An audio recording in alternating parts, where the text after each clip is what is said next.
कई बार हमें ऐसा होता है कि जब हम योग में हैं या फिर अपने भक्ति भाव में हैं तो कुछ हमारे साथ घटनाएं होती हैं। कुछ हमें ऐसा लगता है कि हमने किसी और स्वरूप में देखा या लगता है कि हमारे आसपास कोई एक दिव्य शक्ति, दिव्य चक्र है। ये क्यों होता है?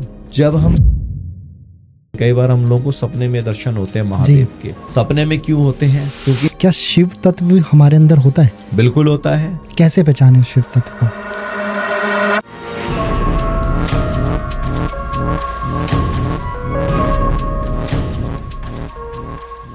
भगवान कृष्ण ने जब अर्जुन को गीता का उपदेश दिया और जब अपना विराट स्वरूप दिखाया तो दिव्य दृष्टि दी। बिना उसके वो भी नहीं देख सकते थे। जी बिल्कुल। भगवान राम जब यहाँ पर आए तो मनुष्य का तन लेकर आए, उस रूप में आए। ऐसे ही भगवान महादेव का जो असली स्वरूप है वो 5 मुख हैं भगवान शंकर के, और वो स्वरूप हम और आप ऐसे कोई योगी पुरुष भी ऐसी अवस्था में नहीं देख सकता जब तक स्वयं महादेव उसको उस अवस्था में ना ले जाएं। और जो शंकर कैलाश पे, जो शिव कैलाश पे रहते हैं उनके भी 5 सिर, लेकिन हमें और आपको एहसास दिलाने के लिए वो एक मुख उस समय पे धारण करते हैं, योगी के रूप में रहते हैं। जिस बिल्कुल एक योगी के रूप में वो कैलाश पे रहते हैं। उनका दर्शन आप कर सकते हो योग साधना से या स्तुति से, भाव से उनका दर्शन आप कर सकते हो।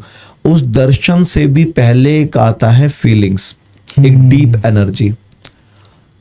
आपके मन में मेरे लिए क्या है या मेरे मन में आपके लिए क्या है, जब हम सामने होंगे या हमारी एनर्जी लेवल एक दूसरे के प्रति इतना इंटरकनेक्टेड होंगी तो वो हमें फील होता है। राइट।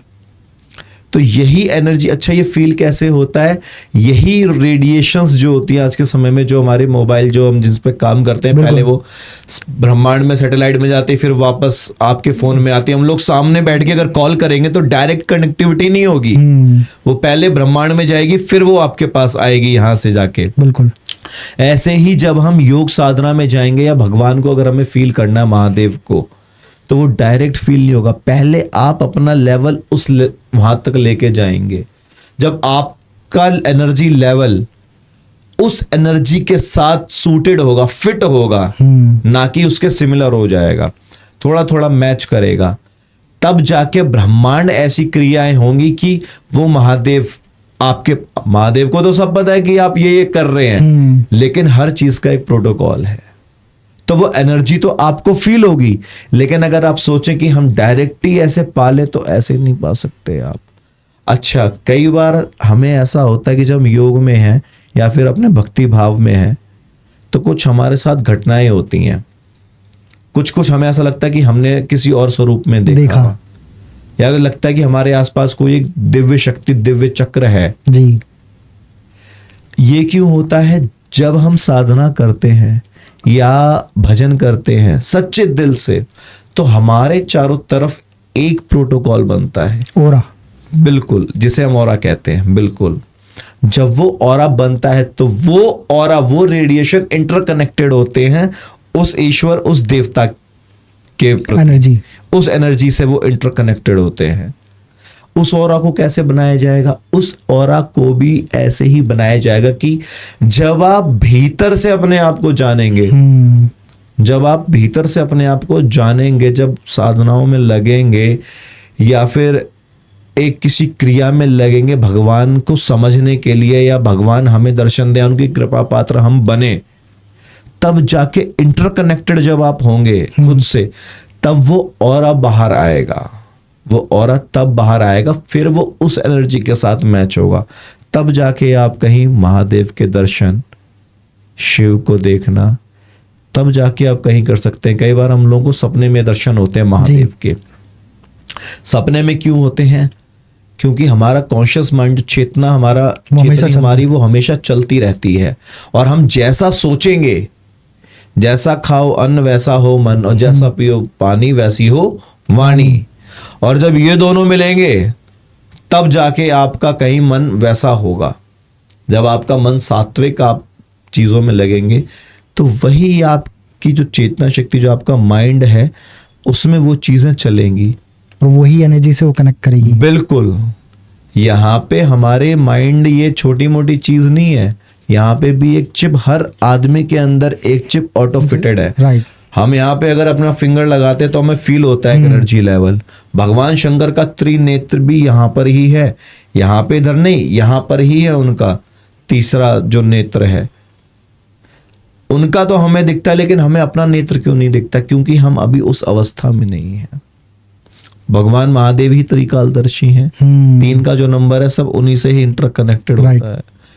शिव परिवार में बहुत छोटा सा एग्जाम्पल है, जब कार्तिकेय जी नाराज हुए थे, जो परिक्रमा गणेश जी ने लगा दी, कार्तिकेय जी नाराज होकर साउथ में चले गए थे, तब भी कौन रह गए? भगवान शंकर के साथ में 3 लोग, माता पार्वती, भगवान शिव और खाली गणेश जी। तब भी वो 3 लोग रह गए मुख्यतः जो साथ में रहते हैं, क्योंकि कार्तिकेय जो है उनका वास्तव अब रहते हैं वो साउथ में रहते हैं, मुरुगन के नाम से उन्हें जाना जाता है।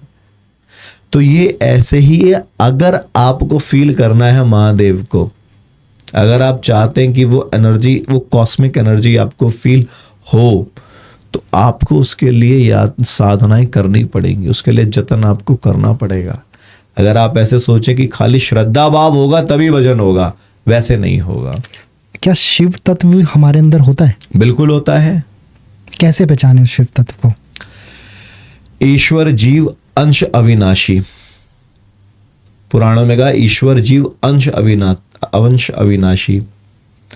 हम और आप आए कहां से? 5 तत्वों से बने। बिल्कुल 5 तत्वों से बने, आकाश, गगन, नीर और आपका अग्नि, ये 5 भूत जो हैं इनसे ही हम बने। भगवाना, वायु, एक वायु भी रह गया, ये भी क्या? यही है, भू गगन वायु अग्नि नीर, ये भी है। भगवान की एक जो डेफिनेशन है, भगवान की एक जो डेफिनेशन है, अच्छा भगवान है कौन? भगवान वो है जो 5 चीजों को कंट्रोल करता है। देवता कौन होता है? देवता होता है पर्टिकुलर एक एनर्जी का मालिक। जैसे धरती माता, अग्नि देवता, वायु देवता, जल देवता, आकाश देव, है ना, ये ऐसे है।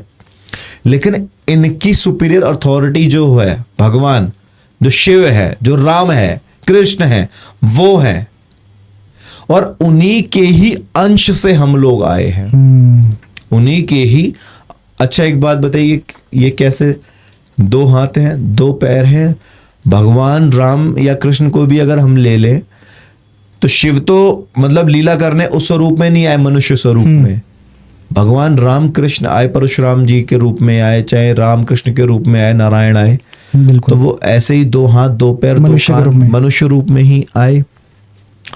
जितने भी अगर अदर प्राणियों की हम बात करें तो उनके पास भी चलने के लिए साधन है, मूवमेंट का एक जरिया है, सांस लेने का भी एक जरिया है, सब कुछ है। अब जैसे ये टेबल है या फिर ये माइक है, ये चेयर है, ये नॉन लिविंग बिंग थिंग्स में आती है। ये भगवान का हम इसको अंश नहीं कह सकते, ये भगवान का एक अंश नहीं है, हमारी क्रिएशन है। यस, ये हमारी क्रिएशन। ये अंश कब था? जब ये टेबल चेयर पेड़ थे, जब ये पेड़ थे तब एक उनका, ये कह सकते हैं कि ये उनसे एक उनका एक अंश है। लेकिन हम और आप जीते जागते भगवान के अंश हैं। हम और आप, आत्मा जो है हमारे अंदर, प्राण वायु जो चलती है, वायु ही वायु भरी हुई है हमारे अंदर। प्राण वायु का मिलीग्राम्स में एक वो जो आत्मा जो हमारे अंदर बुलवा रही है और जो करवाती है सब कुछ, बहुत मिलीग्राम में उसका वेट होता है। वही ईश्वर का तत्व होता है। ये तो सब ऊपर से रक्त मांस हड्डी के ढेर पर चढ़ा हुआ है चाम। अंदर क्या है? अंदर तो खाली रक्त है, मांस है, हड्डी है, चमड़ी है, यही है। लेकिन इसको चला कौन रहा है? वो मिलीग्राम से भी कम एक जो एनर्जी लेवल है, आज तक उसको किसी ने देखा नहीं, आज तक उसे कोई स्टोर नहीं कर पाया, आज तक कोई उस पर शोध नहीं कर पाया और पकड़ के उसे रिसर्च नहीं कर पाया। वो कहां से आती है, कहां जाती है, किसी को भी नहीं पता है। वही ईश्वर, वही तत्व अपना हमें भेजता है। ये नहीं कि अपने बॉडी से निकाला एक इसको शिवम को फेंक, नहीं। ईश्वर अपना एक पार्ट निकाल के हमारी इस बॉडी में जागृत कर देते हैं। जैसे हम मूर्तियों की प्राण प्रतिष्ठा करते हैं मंदिरों में, अब सब लोग कहते हैं कि प्राण प्रतिष्ठा से प्राण कैसे आए, तो वो प्राण वेद मंत्रों से आते हैं। मंत्रों में ऐसी शक्ति है कि वो उस मूर्ति में प्राण प्राण भर डाल देते देते हैं। हैं। कुछ समय के बाद उसी मूर्ति में आपको आपके आराध्य के दर्शन होने लग जाते हैं। जैसा भाव, जाकी रही भावना जैसी, प्रभु मूरत देखी तिन तैसी। किसी को मूर्ति दिखेगी, लेकिन किसी को साक्षात हनुमान जी उसमें दिख रहे हैं मूर्ति में। तो वो कैसे दिख रहे हैं? यहाँ की एनर्जी वहां की एनर्जी से कनेक्ट हुई है। तो हम लोग तो है, हम लोग इसको समझ नहीं पाते हैं। हम बस यही एक डायलॉग मार दिया कि ईश्वर जी अविनाशी। नहीं, आप इसको समझो भाई, आप इसको समझो। जब तक इंसान को धक्के नहीं लगते, या तो फिर वो योग से भर के आया हो, पहले पेट से सीख के आया हो, लेकिन जब तक हमें एक सदगुरु हमारे जीवन में नहीं आता, या जब तक हमें धक्का नहीं लगता, हम इस चीज को समझते नहीं है। और जब आपको समझ में आ गई, जब आपकी एक बार एनर्जी कनेक्ट हो गई, फिर उस एनर्जी को कोई मिटाने वाला भी नहीं है, क्योंकि वो एनर्जी ना मिट सकती, बिल्कुल ट्रांसफर हो सकती है। बिल्कुल, एनर्जी ट्रांसफर ही करती है। एनर्जी, ये शरीर तो पड़ा रह जाता है, लेकिन एनर्जी इधर से उधर घूमती है, दूसरे शरीर में जाएगी। बिल्कुल, वो किसी और बॉडी में जाएगी। और अगर आप उसे ईश्वर के प्रति लगा देंगे, जहां से वो आई है, तो वहां जाए, तो आपका कल्याण हो जाएगा। अच्छा, एक चीज और है इसमें, जब आत्मा वो एनर्जी हमारा शरीर छोड़ती है ना, तो जब तक उसका तर्पण नहीं हो जाता, हमारे शास्त्रों में कहते हैं ना कि पितृ तर्पण भी एक देव ऋण, ऋषि ऋण और पितृ ऋण हमारे ऊपर हमेशा रहता है। राइट। तो पितृ ऋण आपका कभी उतरता नहीं है। कभी हमारा पितृ ऋण, कोई कहता है कि उतर जाए, कभी उतरता नहीं है। समय समय पे पितरों को जल दो, उनको भोजन पवाते रहो। श्राद्धों में भी करते हैं, और वैसे अमावस्या के दिन अपना, वैसे जब आपकी श्रद्धा हो आप वैसे करिए, हर 10 दिन में, 15 दिन में, तो आप डेली जल दीजिए उनको। तो वो मेंटेन रहता है, बैलेंस रहता है। वो चीजें आपको, वो कैसे में परेशान कर रही हैं, वो ऐसे परेशान कर रही हैं कि जो वो लेवल फॉर्म ऑफ एनर्जी है, वो हमारी एनर्जी पे भारी होता है उन लोगों का। इसलिए हम लोग परेशान होते हैं। घर में कलेश है, लड़ाई झगड़ा है, नौकरी व्यापार नहीं है, एक्सीडेंट हो गया, कहीं कुछ हो गया, कहीं कुछ हो गया। ये इसी कारण होता है, क्योंकि वो एनर्जी फॉर्म यहाँ पे सूटेड नहीं हो पा रही है। और जो एक बात थी कि जब तक पितृ खुश नहीं होते, उनका तर्पण नहीं होता, तब तक वो जिस शरीर में होते हैं वही एनर्जी फॉर्म, वही स्वरूप लेके रहती है। अंगूठे मात्र का स्वरूप ले लेती है वो। जैसे भी ये स्वरूप है, मरने के बाद में यही स्वरूप रहेगा अंगूठे के मात्र। जी। और वो हम पे भारी होता है। बिल्कुल, जब तक वो पूरी तरीके से तर्पण उनका नहीं हो, वो प्रसन्न नहीं हो जाएंगे। वो शरीर इतनी जल्दी 13वीं के बाद भी नहीं छूटता, जब तक उन्हें वो मिल नहीं जाता पूरा तर्पण। जी, जब तक वो प्रसन्न नहीं होते। शिवम जी, शिव के और भी बहुत रूप हैं। मुझे जानना है कि शिव, महादेव, काल भैरव, महाकाल, इनके बीच में क्या डिफरेंस है? देखिए, सबसे पहले आते हैं शंकर, है ना। शंकर कौन है? 5 मुख वाले, है ना। शिव वो हैं जो कैलाश पे रहते हैं, एक मुख में, योग के रूप में साधना कर रहे हैं। कैलाश क्या है? कैलाश एक मेडिटेशन पॉइंट है, जहां पे वो वट वृक्ष के नीचे साधना कर रहे हैं। माता पार्वती भी हैं, उन पे भी हम बात करेंगे। ये है शिव हमारे और आपके लिए। राम के लिए शंकर है, क्योंकि राम और विष्णु, राम कृष्ण तो उस अवस्था में है, उनके लिए शंकर है। हमारे आपके लिए, योगियों के लिए वो शिव हैं। अच्छा, महाकाल कौन है?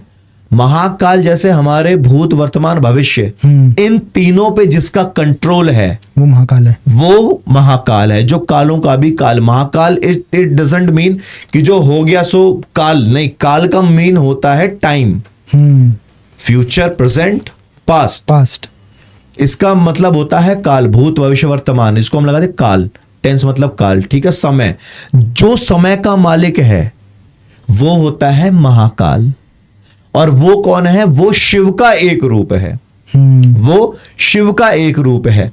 शिव के साथ जो शक्ति है, उस शक्तियों की जो रक्षा करता है, वो होता है भैरव, काल भैरव। वो काल भैरव, वो होता है काल भैरव, जो वहां पे सिक्योरिटी इंचार्ज हैं, जो वहां की पीठों की रक्षा कर रहे हैं। आज भी भारत में जो 52 शक्ति पीठ हैं, बड़े से बड़े मंदिर को, सोमनाथ जैसे मंदिर को गजनी ने और उसने कितने तोड़ने की कोशिश, लेकिन आज तक सफल नहीं बिल्कुल पाए। आज तक उसकी भव्यता वैसी है। क्या महाकाल के मंदिर पे हमला नहीं हुआ होगा? क्या त्र्यंबकेश्वर में हम सब पे हुआ हमला? बिल्कुल। लेकिन बच्चे कैसे? काशी तो कितनी पुरानी है जी, काशी में तो दुनिया का सबसे पहला शहर बताया बिल्कुल। जाता है। क्या वहां पे कोई आज तक उस तरीके से कब्जा कर पाया? नहीं। क्यों? क्योंकि वहां का जो समय, प्रोटेक्टर है काल भैरव। काल भैरव जो वहां के इंचार्ज हैं, उनके पास में आपका टाइम और आपका सिक्योरिटी इंचार्ज, उसकी रक्षा का दायित्व, ये दोनों है। अब इसका मतलब ये नहीं कि वो स्वयं प्रकट होकर, वो क्रिया चक्र ऐसी हो जाएगी कि दुश्मन भी आपका कुछ बिगाड़ नहीं पाएगा। उनकी प्रवृत्ति ही तामसिक है, तभी उनको सब दारू और जो मदिरा जो चढ़ती है, वाइन वगैरह, वो इसीलिए, क्योंकि उनकी अब लड़ना मारकाट करना एक तामसिक वृत्ति है, सात्विक नहीं है। जो रजोगुण होता है हमारा, वो ये है जिसमें आपका मारना, लड़ना या किसी के प्रति वो करना, गलत चीजें जिसमें आ जाती हैं। ये रजोगुण में आता है, तामसिक प्रवृत्ति ये हो जाती है।